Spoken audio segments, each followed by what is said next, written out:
Welcome back ATV morning with Farah में खुश आमदीद जनाब। आज मेरे पास आसिमा सुल्तान और शम्सा उस्मान जो है मेहमान है। क्या राइमिंग नाम है आपके यहाँ, Asima sultan and Shamsa Usman.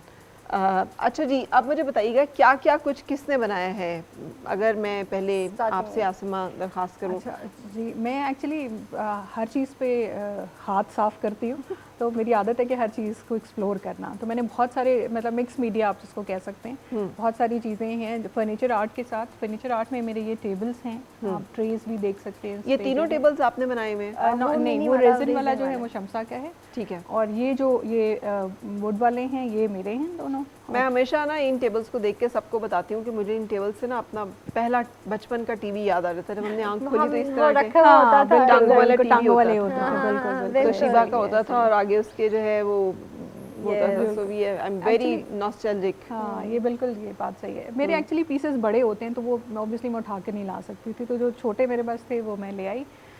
Trays हैं इसमें, फिर ये जैसे आपके साइड पे पड़ी हुई है। मेरा ख्याल है कि हमारे कैमरे में शायद पूरी तरह नज़र नहीं आ रहे उस तरह कि देखने वालों को पता चलिए। जैसे ये बड़ा इंटीक सा, बड़ा खूबसूरत सा ये वो है, तो ये क्या आपने हैंड पेंट किया हुआ है? जी जी, हैंडमेड है ये। एक्चुअली बहुत पुरानी मेरे घर में ट्रे पड़ी हुई थी तो उसको मैंने रीपेंट किया है। ये राइस पेपर होता है जिसको आप इस पे पेस्ट करते हैं और फिर पेंट्स के साथ उसको ब्लेंड करते हैं। ये कितना खूबसूरत उसका जो है एक इम्पैक्ट है। एंड लाइकवाइज ये भी एक ट्रे है। सो इस ट्रे में आप किसी को कुछ दे देती हैं या ये ट्रे सजाने के काम आता है? अच्छा, बिल्कुल, मैं ये छोटे पीसेस जो हैं वो एक्चुअली गिफ्ट्स वगैरह के लिए बनाती हूँ। लेकिन अगर पानी वानी गिरे या कोई चीज़ गिरे तो फिर नहीं, इसको बहुत रगड़ना नहीं होता, लेकिन आप इसको वाइप कर सकते हैं। पानी गिर जाए कुछ थोड़ा बहुत तो आप उसको गीले कपड़े से वाइप आराम से कर सकते हैं। एंड लाइकवाइज ये टेबल्स भी अगर हम देख सकें कि कितने खूबसूरत इसके ऊपर जो हैं ये पेंट हुए हुए हैं। वाह जी वाह। अब आप टीचर ज़्यादा अच्छी हैं या पेंटर ज़्यादा अच्छी हैं? ये मुझे नहीं पता। नहीं, ये पता होगा। दोनों चीज़ें मेरी पर्सनालिटी का पार्ट हैं। सही। ये जो वाइट वाला है, पहले इसके बारे में अगर आप हमें बताएं कि ये कितनी देर में बनाया? अब एक दिन में बन जाता है। अच्छा, हाँ जी। ये टेक्निक है बेसिकली फर्नीचर पेंटिंग डीकोपाज वाली। ठीक है। सो ये खूबसूरत। तो फिर वही सवाल जो आपसे सारे करते हैं कि इतना टाइम निकल आता है, आप जब वहाँ से थक के आती हैं तो आप थकी भी नहीं होती हैं कि अब मैं बहुत थक गई हूँ, अब मुझे तो कुछ ना कहा जाए? ये वही मैं आपको बता रही थी कि ये थेरेप्यूटिक होता है, ये आपकी थकन उतार देता है। तो कभी जैसे होता है ना शायरी में, अभी आप उससे पहले शायरी की बात कहती थी, तो शायरी में जैसे आमद होती है, तो इसमें आर्ट में भी ना एक आपके बस एक आइडिया आ गया है तो you have to do it, उसी वक्त आपने करना है उसको, बस आपने ख़त्म करना होता है। तो कई दफ़ा रात को 2-2, 3-3 बजे तक नहीं आती है लगी रहती हैं और आप थकते नहीं हैं। तो ये रात को 2-3 बजे तक अगर आप ये करती रहती हैं तो सुबह फिर आपने अपने इंस्टीट्यूट भी जाना था, इंस्टीट्यूट ऑफ स्पेस टेक्नोलॉजी। जी जी जी जी। तो वो फिर नींद पूरे होना और वो सारे चैलेंजेस हो जाती है, सब हो जाता है अलॉन्ग विद घर की रिस्पांसिबिलिटी। बिल्कुल ऐसा ही है। अच्छा, वाओ माशाल्लाह, you are a super woman. हाँ, यस, कि ये सब हाँ नहीं, मेरे हाल में सब करते हैं। मेरे साथ बहुत सारी और भी हैं ख़वातीन जो कर रही हैं इसी तरह करती हैं, हंसी खुशी कम करती हैं, रो रो के करती हैं ज़्यादातर। The best thing about both of you is कि आप हंसी खुशी कर रही हैं सारा कुछ, और ये मैं हमेशा कहना चाहती हूँ ख़वातीन को कि यार करना तो है ही, तो हंस के कर लो ना, तो रो के क्यों करना है? हाँ, और दूसरी चीज़ के एक चीज़ जो आपको सेटिस्फेक्शन दे रही है तो ऑब्वियसली आपको खुशी करती है अंदर से ना। अगर आप ऐसी चीज़ कर रहे हैं जो कि आप नहीं करना चाहते और आपको वो डिप्रेस कर रही है, तो मेरा ख्याल है कि आपको वो नहीं करना चाहिए। फाइंड समथिंग जिससे आपको खुशी हासिल होती है। अच्छा, अब मुझे एक टिपिकल सवाल होता है कि वो कभी बेगम साहब वाला होता है ना कि यार बस बैठे हूँ, पानी आ जाए, बैठे हूँ यूँ करके खाना आ जाए, सब कुछ जो है वो हो जाए, हमें कुछ भी ना करना पड़े। Every girl look forward to that life, to become a princess. तो आई अचीव पैरेलल यूनिवर्स पे होता है ऐसा। नहीं, आई अचीव दैट। मैं मेरे घर में मेरा खाना बना हुआ होता है, आई डोंट कुक। मुझे खाने पकाने का शौक़ नहीं है, तो वो इसलिए वो बना हुआ होता है। पानी भी मुझे इसी तरह मिल जाता है, ऑफिस में भी मुझे मिल जाता है और घर पे भी मिल जाता है, तो वो I worked for that. You worked for that. I worked for that.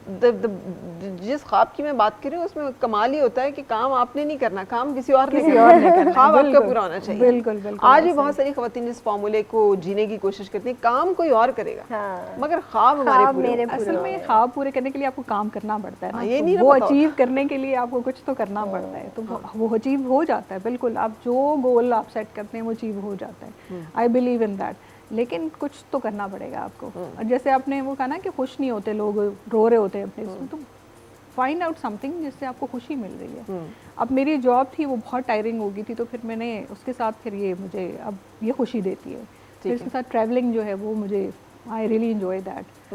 मेरे हस्बैंड एंड आई हम बाइक पे ट्रैवल भी करते हैं, तो वो जो टूर्स होते हैं नॉर्थ वगैरह के वो उनके पास वो बड़ी टूरिंग बाइक है, मैं पिलियन होती हूँ, तो हम ज़्यादा तंग हो तो हम निकल जाते हैं। मैं पिलियन हूँ, एज राइडर पीछे होती हूँ ना, और जब बहुत तंग हो तो फिर हम निकल जाते हैं, फिर घूम फिर के फ्रेश होके फिर आ जाते हैं वापस। क्या बात है, बड़ी जिसे कहना चाहिए आपने गुरु वाली रखी हुई है activity. That is the best. I think ये एक्टिविटीज इसीलिए वो लोग ज़्यादा शौक से करते हैं, बिकॉज ट्रैवल का जो मज़ा आपको इस तरह से ट्रैवल करने में है, वो आपको बहुत लग्जरियस उसमें जाने में नहीं है। अब तो गाड़ी में हमें मज़ा ही नहीं आता बिल्कुल जाने का ना। अच्छा, ये भी आपने बनाया हुआ है? जी, ये भी मैंने पूछा था कि इसके ऊपर क्या लिखा हुआ है।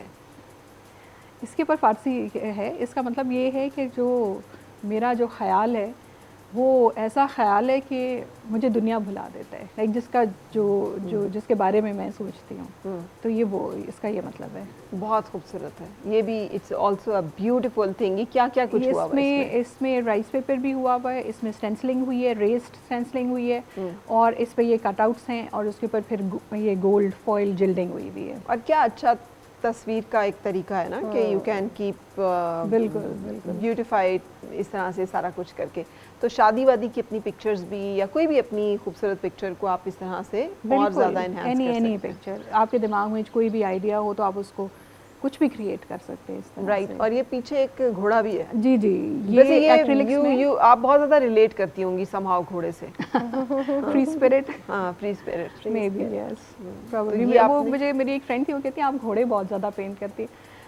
पता नहीं समहाउ यस मैंने रिसेंटली पेंट किए। हाँ, because घोड़ा always symbolizes free spirit and a strong personality, strong personality, heart and mind. तो वो जो है वो बड़ा सिंबॉलिक है। yes. So ये भी एक खूबसूरत पेंटिंग है। और ये सब आपने बगैर सीखे किया है?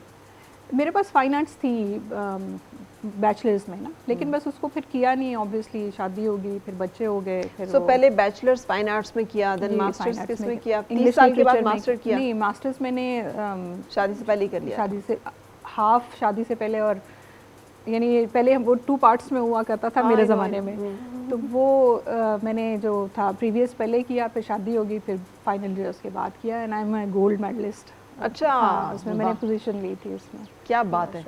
एंड देन उसके बाद फिर गैप आ गया। मैं जॉब करती रही ऑन एंड ऑफ। बच्चे जब छोटे थे। आप क्या कर रही थी? टीचिंग की? मैंने टीचिंग भी की और मैंने कॉर्पोरेट में भी की। दुबई हम लोग चले गए थे, तो वहाँ पे मैंने कॉर्पोरेट में भी की। फिर उसके बाद फिर जब वापस आए तो फिर मैंने कहा मैंने पढ़ाई करनी है, तो फिर मैंने पढ़ाई। क्यों ख्याल आया पढ़ाई करनी है? अपने आप को इम्प्रूव करना था। मैं जॉब कर रही थी, तो मुझे लगा कि अपने आप को इम्प्रूव करना चाहिए इसी उसमें। तो क्योंकि जॉब मैं वो कर रही थी जो मैं बच्चों के साथ कर सकती थी। ऑब्वियसली टीचिंग जो होती है वो इस तरह की होती है कि आप उसमें छुट्टियाँ भी मिल जाती हैं और बच्चों के साथ ईजिली मैनेज हो जाता है। तो मैंने फिर ये सोचा कि मुझे अब जब यही करना है तो फिर वाई नॉट एक्सेल। तो फिर मैंने एक्सेल करने का यही तरीका था कि आप अपना डिग्री इम्प्रूव करें। डिग्री इम्प्रूव की, फिर यूनिवर्सिटी की तरफ चली गई। और पीएचडी किसमें किया आपने? पीएचडी लिंग्विस्टिक्स में। लिंग्विस्टिक्स में, अच्छा, राइट। एंड लिंग्विस्टिक्स में भी फिर आपका अंग्रेजी की तरफ ही डेफिनेटली रहा होगा। लिंग्विस्टिक्स हमारे लिंग्विस्टिक्स मींस ऑल लैंग्वेजेस, कोई किसी भी लैंग्वेज पे आप रिसर्च कर सकते हैं। ठीक है। लेकिन यहाँ पे ऑब्वियसली इंग्लिश ज़्यादा वो होती है, यूनिवर्सिटीज़ में भी इंग्लिश की रिक्वायरमेंट होती है। तो लिंग्विस्टिक्स बेसिकली मैंने जो किया था ना, वो मेरी जो रिसर्च है वो है इंडिया और पाकिस्तान के नैरेटिव, पार्टीशन नैरेटिव, मूवीज़ के ऊपर है मेरा जो थीसिस है। तो वो सिमियोटिक्स और क्रिटिकल डिस्कोर्स एनालिसिस का मिक्स है वो उसका। वाह, अच्छा, अब उसको मैं जहन में रखूं और इन पेंटिंग्स को जहन में रखूं, तो मेरा ख्याल है आप दो मुख्तलिफ दुनियाओं के बीच में ट्रैवल करती रहती हैं। मेरे ख्याल में तीन अच्छा। हाँ 3 डिफरेंट वो जो होते हैं और ज़्यादा। 3 डिफरेंट यूनिवर्स में, 3 डिफरेंट दुनियाओं में 3 डिफरेंट आपकी जो है Roles साइड्स हैं। एक्सप्लोर हो रही होती हैं। बिल्कुल बिल्कुल ऐसा ही है। सो जो आप एक जगह पे होती हो आप दूसरी जगह पे नहीं आती, जो आप दूसरी जगह पे होती हो तीसरी पे नहीं ऐसा होती। ही है, ऐसा ही है। So wow, living 3 lives in one life, that is beautiful. ये मेरे एंड ख्याल में enjoying every life. Enjoying every life, ये that is the best part. That is I think that is the point कि आप अगर आपको मज़ा नहीं आ रहा फिर तो कोई फ़ायदा नहीं है कुछ भी बिल्कुल करने का। बिल्कुल। अच्छा शम्सा, ये अब आपने क्या क्या कुछ बनाया भाई, जो चीज़ें हमारे पास पड़ी मेरा हैं? एक ये है ब्लैक वाले वॉल हैंगिंग्स। राइट। ये बेसिकली फर्नीचर अपसाइक्लिंग की टेक्निक्स हैं और इसके साथ हमने डीकोपाज की टेक्निक की हुई है विद द नैपकिन्स। सो और साथ उसको एक एंटीक लुक देने के लिए एंटीक वॉल फ्रेम्स बनाए हुए हैं। ठीक है, ग्रेट। वो वाइट वाली जो है जिस पे अल्लाह ताला के सारे नाम लिखे हुए हैं, ये बेसिकली रेजिन आर्ट है। ये अच्छा, ये अगर थोड़ा हम क्लोज करेंगे ना तो फिर हम देख सकेंगे इसको। हाँ क्योंकि वो वाइट कि है जो हमारा वाइट वाला जो है इसके ऊपर ये सारे अल्लाह ताला के नाम लिखे हुए हैं। ठीक है, अस्माउल हुस्ना। हाँ, ये रेजिन आर्ट है बेसिकली और इसके साथ मिक्स मीडिया थोड़ा सा ड्राइड फ्लावर्स ऐड किए हैं, पर्ल्स ऐड किए हैं, कंप्लीट उसको वो लुक देने के लिए। और उसके साथ ही है ये भी रेजिन आर्ट ही बना हुआ है और उसके ऊपर भी कैलीग्राफी वाली आयत लिखी हुई है, डब्बा ना आते ना फिर दुनिया।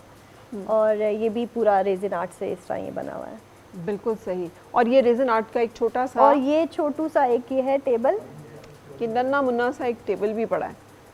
ये बड़ा प्रैक्टिकल सा टेबल है। हाँ इस पे आप कुछ कैंडल्स वगैरह या वैसे ही आपने एज अ टेबल राइजर रखना है, उस पे कुछ कप केक्स वगैरह रख के और वो सारा।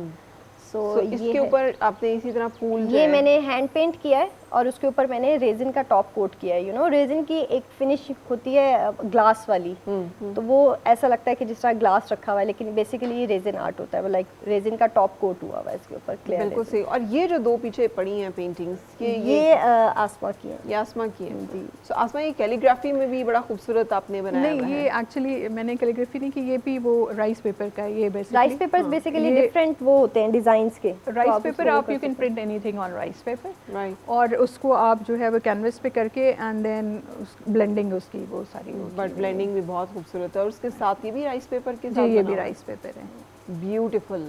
और आपको एक जो- ये है छोटू सा रेजिन, ये बेसिकली टेबल डेकोर है। ये भी इसके ऊपर भी कैलीग्राफी हुई है, साथ प्रेस फ्लावर्स वगैरह लगाए हुए हैं। अच्छा, कैलीग्राफी की तरफ ज्यादा आपका हाँ ये शम्सा क्योंकि एक आई थिंक रुझान- ज़्यादा डिमांड होती है। ये बेसिकली प्रिंट हुआ हुआ वाइनल स्टिकर्स होते हैं जो कि हम इमर्ज करते हैं with our resin art products. तो वो बड़ा खूबसूरत सा, और क्योंकि इसमें कस्टमाइजेशन बहुत होती है, तो लोग फिर वो उम्रा मुबारक, हज मुबारक, किसी की शादी, आजकल निकाह ट्रेज वगैरह आपने देखा होगा बहुत ट्रेंड में, इंगेजमेंट डिशेस वगैरह। तो ये सारा वो है कि एक आपके प्रोडक्ट में, एक आर्ट पीस में आपका यूनिकनेस आ जाती है। उनके जो है जो भी क्लाइंट वगैरह उसका नाम आ गया, उसकी पिक्चर्स आ गई, जिस तरह ये है। तो एक कस्टमाइज्ड चीज़ें जो होती हैं ना वो लोगों को बहुत अट्रैक्ट करती हैं, क्योंकि आपका उनके साथ एक लिंक बन जाता है। तो वो ज़्यादा कस्टमाइजेशन की तरफ मेरा होता है काम। ठीक है। अच्छा शम्सा, आपने क्या ऑब्जर्व किया?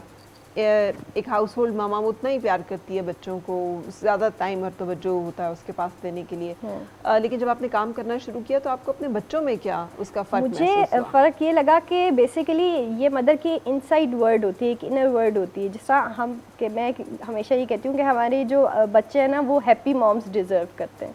आप सारा दिन खपे हारे ये वो सब कुछ कर रहे हो और एट द एंड आप अपने बच्चों को ही जो है ना वो नेगेटिव वाइब्स दे रहे हो और उनके ऊपर अपना सारा गुस्सा, थकन वगैरह उतार रहे हो, तो वो फ़ायदा ही नहीं है आपकी मदर होने का ही फ़ायदा नहीं है, मैं तो ये कहूँगी। तो जब आप अंदर से खुश होते हो, आप अंदर से सेटिस्फाइड हो, इसका मतलब है वो जो बच्चे हैं ना वो आपसे वो पॉजिटिव वाइब्स लेंगे। अब मेरी बेटी है छोटी, वो अभी सिर्फ 6 इयर्स की है, लेकिन वो मेरे साथ करके ये डीकोपाज वाली चीज़ें, पेंटिंग वगैरह, उसको मज़ा आता है ये करके। और उसको वो कहती है कि जिस तरह मामा आपका ये जो है ना ये क्रिएटिव वैसा है, इसकी प्रिंसिपल मैं हूँ, आप टीचर हैं, लाइक आप सिखाती हैं। सो बच्चे जो है ना वो मदर से बहुत ज़्यादा उनकी वाइब्स लेते हैं और मदर का ही रोल होता है इसमें ज़्यादा, क्योंकि फादर मेरा नहीं ख्याल कि उनकी उस चीज़ को वो साथ लेके उस तरह चल सकते उनको हैं। टाइम भी नहीं होता, उनको टाइम भी जो नहीं होता एक, बेसिकली। आप पता नहीं सही है ही नहीं, लेकिन मुझे लगता है मर्द बहुत ज़्यादा बर्डन है। हाँ आपने कभी उस चीज़ को स्पेशली अपने इन मुआशरे पाकिस्तान में- बहुत हाँ। ज़्यादा, क्योंकि वो फिर एक तो दो फैमिलीज़ को लेके चलना, एक अपनी जो न्यू फैमिली बनी है वो, और एक जो आपकी प्रीवियस फैमिली है वो, फिर ये फाइनेंशियल सारे इश्यूज और वो एक्चुअली तो एक ही फैमिली, पता नहीं हमने क्यों दो कर दी हुई है, आई डोंट नो, मुझे नहीं समझ आता। नहीं, लेकिन मेरा ख्याल है कि जिस तरह अब एक बीइंग अ सन उनकी डिफरेंट ड्यूटीज़ होंगी, और बीइंग अ फादर उनकी डिफरेंट ड्यूटीज़ होंगी। लेकिन हमारे यहाँ जो वर्क कल्चर है ना वो भी कोई बहुत हेल्दी नहीं है, हेल्दी नहीं है, बिल्कुल ऐसा ही और मर्द जो कि सोल ब्रेड अर्नर होता है, सो उसके ऊपर जो प्रेशर है कभी उसका अंदाजा ही हम लोगों को नहीं हुआ कि यार वो किस स्टेक्स पे काम कर रहा होता है, किस तरह की एक्सप्लॉइटेशंस, किस तरह की हरासमेंट। हम समझते हैं हरासमेंट जो है वो सिर्फ खातून के साथ कितने वो हरास होते हैं, मतलब इससे बड़ी क्या थ्रेट होती है कि वो निकाल दिए जाएंगे 1 मिनट में, जबकि वो अफोर्ड नहीं कर सकते। बहुत मैटर करती हैं, और सारी जो सिंपैथीज होंगी वो फीमेल की तरफ होती हैं। सो जो हमारा मेल जेंडर है वो बहुत मिसअंडरस्टूड कह लें या अंडर, मतलब उसके गिले शिकवे तो किसी ने बेचारे ने सुने ही नहीं, बिल्कुल उसकी तो बारी नहीं है। जो है ना आपका, अगर जो भी आप काम कर रही हैं, कोई खातून है, जब वो काम कर रही है, वो पैसा कमा रही है, उसको ज़्यादा एहसास होगा अपने हस्बैंड की ये सारी इन चीज़ों का, बजाय इसके कि वो औरत जो कि सारा दिन घर पे बैठ के काम करी और एंड पे आके वो अपना जो है ना वो सारा मलबा उस पे गिराती है, वो सारा मलबा, तो उसे अंदाजा ही नहीं है कि ये जो पैसे यूं करके उड़ जाते हैं ये कमाने में कितना टाइम लगता है। और जब हम खुद अपने हाथ से पैसा कमाते हैं तो हमारे अंदर एक सेंस ऑफ फ्रीडम या पावर तो आती है, जो कि हमने पहले बात की थी, लेकिन एक सेंस ऑफ रिस्पॉन्सिबिलिटी भी आती है कि यार नहीं, ये पैसा अगर इस तरह आया है तो इसको इस तरह नहीं हम वो कर सकते, सही है। सो ये चीज़ें जो है ना, फिर इसीलिए मैं कहती हूँ कि जो औरतें हैं, स्पेशली हम ख़वातीन जो हैं, अगर ये वाले काम करें ना थोड़ा थोड़ा साथ साथ अपने लिए, बेशक कमाएं नहीं, बट ये काम में अपने आप को बिजी रखें, मतलब कमाएं, थोड़ा सा एक नेक्स्ट लेवल हो जाता है, लेकिन एटलीस्ट स्टार्ट करें अपने लिए। उनसे ये होगा कि आपका अपना माइंड सेट जो है ना वो बहुत चेंज होगा। शम्सा, मुझे ना बहुत अरसा पहले कोरिया में गई, आज से कोई मतलब 15-20 साल पहले की बात होगी, एंड यू नो ये जितना हमारा स्टूडियो है इस साइज का एक घर है जिसकी 4 मंजिलें, और वो जो है वो एक होटल है जिसे बेड एंड ब्रेकफास्ट कहते हैं, इस टाइप का वो एक लिविंग कॉम्प्लेक्स है, लोग रहते हैं वहाँ कमरों में, और एक खातून रन कर रही है उसको। सुबह वो खातून जो है वो सारा नाश्ता नीचे वाले उस पर लगाती है, सिंपल नाश्ता रखती है, ब्रेड रखती है, बॉइल्ड अंडे और ये वो वगैरह वगैरह, और बाकी रूम्स है सारे, and she is running the business. और ये एक नहीं, मैंने देखा पूरा रेस्टोरेंट चल रहा है, एंड अ सिंगल लेडी जो कुक भी है, ये नहीं है कि उसने कोई 6-7-8 बंदे हैं, हाँ, वो सिंगल हैंडेडली शायद कुछ लोग सर्व करने के लिए रखे हुए हैं। So women are doing so much in the world. वो वही वाली बात है कि थोड़ा सा आप उनको अप्रिशिएट करें, थोड़ा सा सपोर्ट करें, उसके बाद आप देखेंगे आपकी अपनी लाइफ जो है ना, स्पेशली मैं हस्बैंड्स को ये कहती हूँ कि आपकी अपनी लाइफ भी जो है उसमें कितनी पॉजिटिविटी आएगी, कितना पॉजिटिव इम्पैक्ट होगा, सिर्फ इसलिए कि आपकी जो फीमेल है, आपके घर की जो फीमेल है वो पॉजिटिव है, उसका माइंड पॉजिटिव है, वो अंदर से जो है ना वो सेटिस्फाइड है, और वो मतलब रवायती या इस तरह वो नहीं करी वो चीज़ें, तो ये चीज़ें बहुत ज़्यादा ज़रूरी है। बिल्कुल सही। Healthy mind. अगर मैं यही सवाल आसमा आपसे करूँ कि जो थ्रेटन्ड कहते हैं कि मेल थ्रेटन्ड भी हो जाता है बाज़ औक़ात, a powerful woman always threatened, scared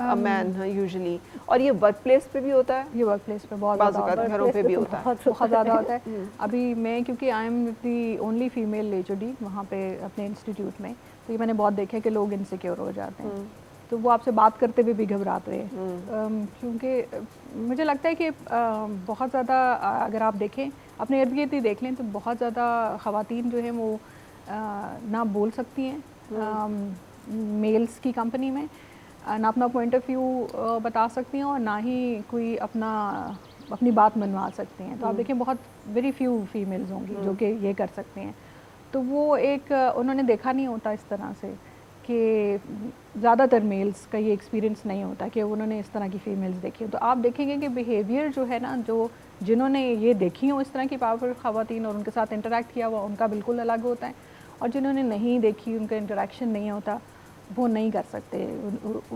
उनके लिए ये अंडरस्टैंड करना ही कि खातून भी एक पावरफुल उस रोल में आ सकती है, ये बहुत मुश्किल हो। तो अब ये बीइंग एन एम्पावर्ड वुमन, आप समझती हैं इस एक चैलेंज को जो लड़कियां या बच्चियां पढ़ रही हैं और उन्होंने आना है, कैसे हैंडल करना चाहिए?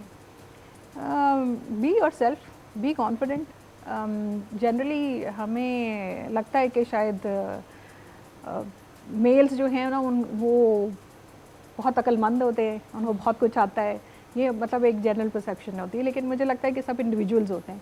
जो भी आपका नॉलेज उतना ही है जितना आप गेन कर सकते हैं, आप उस पर वर्क करते हैं तो आपकी ग्रोथ उसी तरह से होती जाती है, चाहे वो मेल है चाहे वो फीमेल है। तो ये फीमेल्स जनरली अंडर कॉन्फिडेंट होती हैं, वही इन्वायरमेंट जिस इन्वायरमेंट में होती हैं, घर का माहौल होता है तो उसमें वो अंडर कॉन्फिडेंट होती हैं। उनको लगता है कि शायद मेल्स क्योंकि उन्होंने बाहर दुनिया देखी है और ये वो तो दे नो अ लॉट, लेकिन ऐसा नहीं है, वो भी ह्यूमन बीइंग्स होते हैं, हमारी तरह ही होते हैं जी। और मिस्टेक्स भी करते हैं और बहुत जगहों पे जो है वो वीक भी होते हैं। तो हर तरह के होते हैं, जैसे मतलब आप फीमेल्स में भी देखते हैं तो बहुत वैरायटी नज़र आती है, तो मेल्स में भी इसी तरह आपको बहुत सारे नज़र आएगी variety. And it depends, it varies from individual to individual. आपने अपने ऊपर कितना काम किया है, आपने अपने आप को कितना आगे लेके गए हैं, इस पे बेसिकली जो है फोकस होना चाहिए। अच्छा, बहुत बहुत शुक्रिया आप दोनों के तशरीफ़ लाने का। मेरे जहन में ना एक फ्लैश कर गई कुरान पाक की एक आयत मुबारक जहाँ पे ये बात होती है ना, क्योंकि मुसलसल कहा जाता था कि अल्लाह की बेटियाँ हैं, अल्लाह की बेटियाँ, तो अल्लाह ताला ने उसको बड़ा चैलेंज किया है कि अपने लिए तो बेटे कहते हैं और अल्लाह के लिए जो है बेटी, क्योंकि उनको लगता है कि वो उस कल्चर में बेटियाँ जो है एक इन्फीरियर वो समझा जाता था जेंडर। तो फिर अल्लाह ताला ने उसको जो बताया ना कि मेरे लिए वो जेंडर ये करते हैं कि जिसको अगर जो नाजो नाम में पाली जाती है, यानी वो ज्वेलरी और एक्सेसरीज और मतलब उसको रियलिटीज़ ऑफ लाइफ का, बैटल्स ऑफ वॉर्स का, मतलब ज़िंदगी की जंगों का, चीज़ों का अंदाज़ा नहीं होता, वो एक अलग माहौल में परवरिश पाती है। और दूसरा उन्होंने कहा कि ये वो मखलूक है या वो जेंडर है कि जिसको अगर लॉजिक से अपनी बात बयान करनी पड़े तो जज्बात इस पे काबू हावी हो जाते हैं और ये अपनी बात भी सही बयान नहीं कर सकती। तो मुझे वहाँ पे ना एकदम से ख्याल आ गया कि वाकई हम ख़वातीन अपना पॉइंट ऑफ व्यू कहीं पे बताना, हम रोना शुरू कर देती हैं। रोना हमें पहले आता है, मिसकंसेप्शन है मुझे लगता है बहुत ज़्यादा, मैंने देखी है। मगर अब चेंज हो गया, चेंज हो गई नहीं। अब तो मैंने बहुत अरसा ना हरासमेंट सेल को भी हेड किया, ये जो सेक्शुअल हरासमेंट सेल होता है यूनिवर्सिटी में वो ना, तो मैंने ये चीज़ नोट की कि वहाँ पे बेचारे जो बच्चे लड़के होते हैं ना वो हरास हो रहे होते हैं, बहुत हरास हो रहे होते हैं। तो लड़कियाँ उनको इस तरीके से हरास कर रही होती हैं। अब बहुत ज़्यादा स्मार्ट हो गई हैं लड़कियाँ, अब वो आंसुओं के साथ बच्चे आके रो रहे हैं सिचुएशन। तो ये वाली सिचुएशन हो चुकी हुई है। I know, I fear for the coming times के इसमें जो एक बहुत बड़ा जेंडर जैसे चेंज आ रहा है। अब मैं कहूँगी ओवर कॉन्फिडेंट हो गए हैं जो बहुत ज़्यादा। तो इस पे क्या कहेंगी कि ये जो एक बैलेंस स्ट्राइक करना है, ठीक है, मेरे ख्याल में बैलेंस होना चाहिए। तो ठीक है, मतलब आप में कॉन्फिडेंट लड़कियों में भी होना चाहिए, लेकिन ये है कि बहुत अरसे तक आप एक जेंडर को आपने सप्रेस रखा है, तो ये शायद उसका वो है यानी आउटकम है। तो अब वो जब आप कॉन्फिडेंस गेन कर रहे हैं तो शायद थोड़ा सा ज़रा ज़्यादा एक्स्ट्रा की तरफ चले, लेकिन बैलेंस अल्लाह ताला ने बैलेंस में वो किया है, रखा है हर जगह पे। आप कुरान में भी देखें कि दोनों जेंडर्स को मुखातिब करके वो कहते हैं। तो इसी तरह बैलेंस पे दुनिया चलती है। कोई भी हर जेंडर का अपना रोल है, मेल का अपना रोल है। आप ये कहें कि उसके बगैर दुनिया चल सकती है तो नहीं चल सकती है, और अगर आप कहें कि फीमेल के बगैर दुनिया चल सकती है तो वो भी नहीं चल सकती। तो मतलब मुझे ये नहीं समझ आती कि लड़ाई किस चीज़ पे है। बिल्कुल एग्जैक्टली, लड़ाई तो है ही नहीं, कोई मुकाबला थोड़ी है। ये दोनों जेंडर्स का अपना अपना रोल है, अपना अपना रोल है और अपना अपना जो है उन्हें परफॉर्म भी करना चाहिए। Thank you very much, wonderful to have you Asma and Shamsa both. आप तशरीफ़ लाई, आपने अपनी ये काम भी शेयर किया और अपनी बहुत सारी खूबसूरत बातें भी शेयर की। Thank you very much for that. Thank you so much. और आपसे भी इजाज़त लेने का वक्त हो गया, कल तक के लिए हम इजाज़त चाहेंगे। अल्लाह हाफ़िज़।